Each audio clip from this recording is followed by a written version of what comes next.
Assalamualaikum, welcome to my YouTube channel. I'm your host Hanan Kamar, and the topic for today's coding is k-means clustering algorithm. But before jumping towards the code, let's discuss some basic concept related to k-means clustering. K-means clustering is simplest and popular algorithm of supervised learning. In k-means clustering, what is a cluster? Cluster is simply a group of objects with similar features. Here, K refers the number of clusters or centroids you need in your dataset, whereas mean refers to averaging of data. You can say simply finding the centroid for your.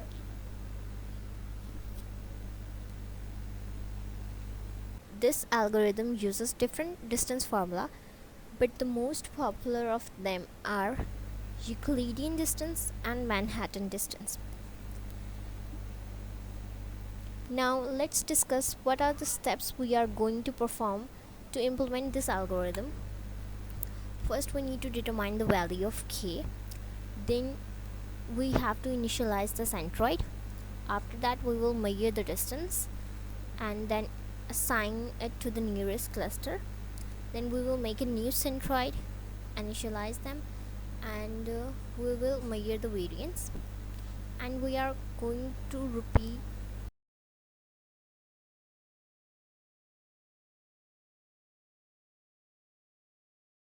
So let's just code it. Okay, here I have imported a random function because we need it. This is our dataset represented in a list of x. So our first step 1 is to determine the value of k,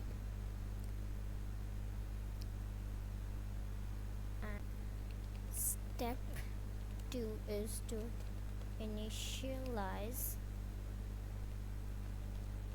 the centroids. So let's get started.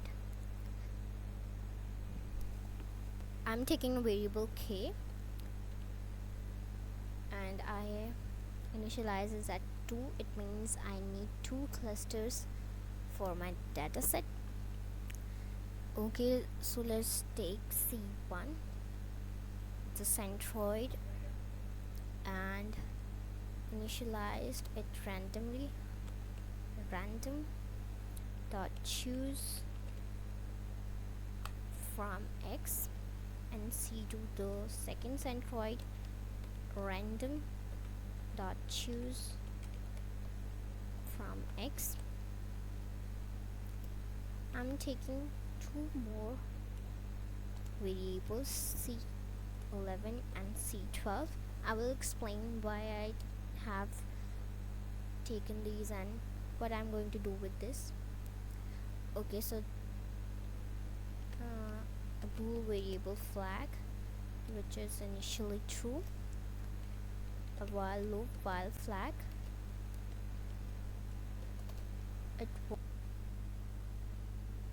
It will execute until the flag is true if C1 is not equals to C2. So flag is equals to false and break, else we have to ident it, else C1 dot random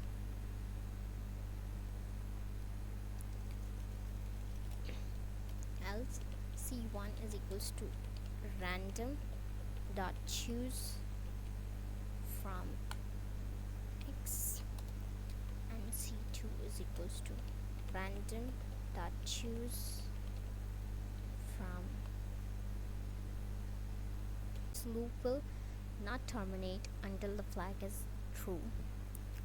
We have done this because the values of centroid should not be same.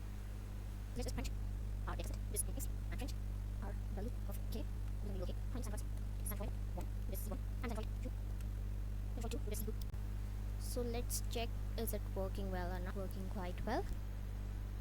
So our step 3 is to measure the distance.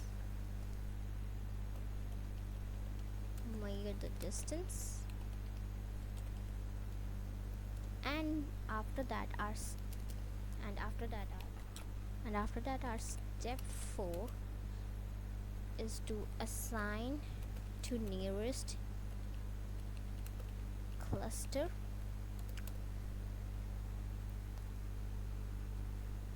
Okay, I'm taking an iterator, initializing it as 1.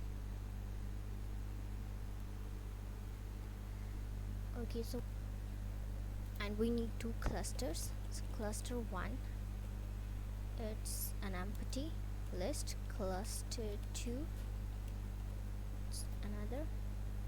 I'm taking 2 more lists. I'll explain why I'm doing this. And after that there is a for loop for I and x. If abs, it's absolute built-in function of Python. C1 is I is less than abs. C2, this is the distance. If the distance is less than this, then we are going to append it in cluster 1 dot append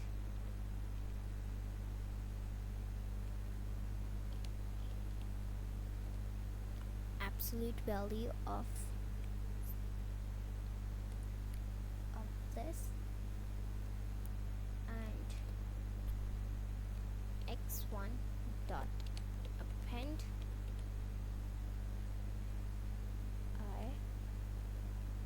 else, let's just indent it, else cluster 2 dot append abs c2 minus I, and x2 dot append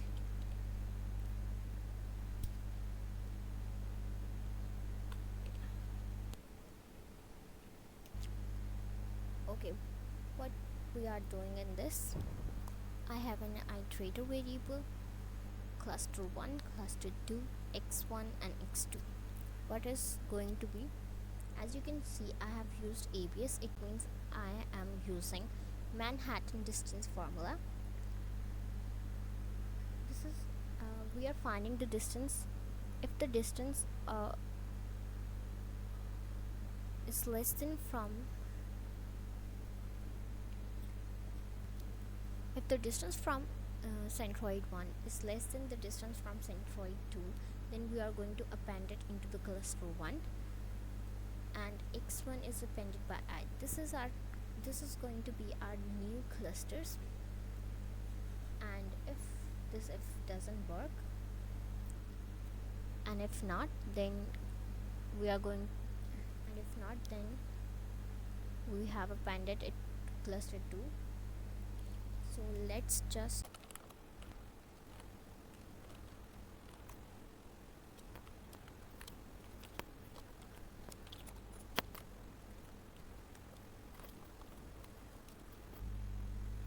check if it is working well or not, and yes, it is working well. So our 5th step is to initialize new center.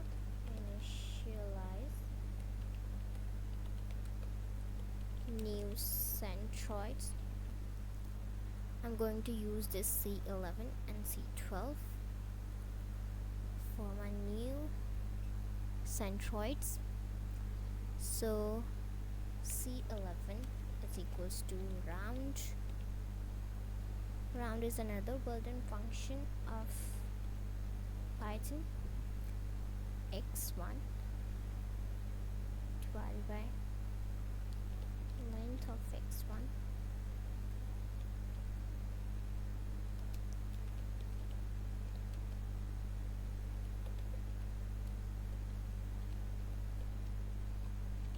x2 divided by length of x2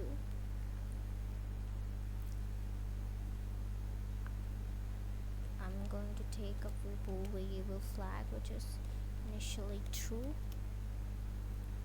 while flag it's going to be if C1 equals to newly formed centroids and C2 is equals to new centroids, then flag is false and we are going to break the loop, else iterator,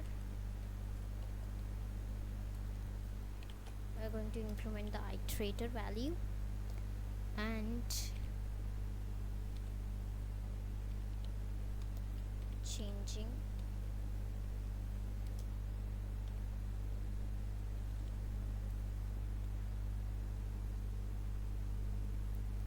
and giving the previous androids the new values for the next iteration. So let's just check it. It works well as there is no error. Now we have to repeat the step 2 from 5 until the newly formed centroids are not seen. There should be a loop.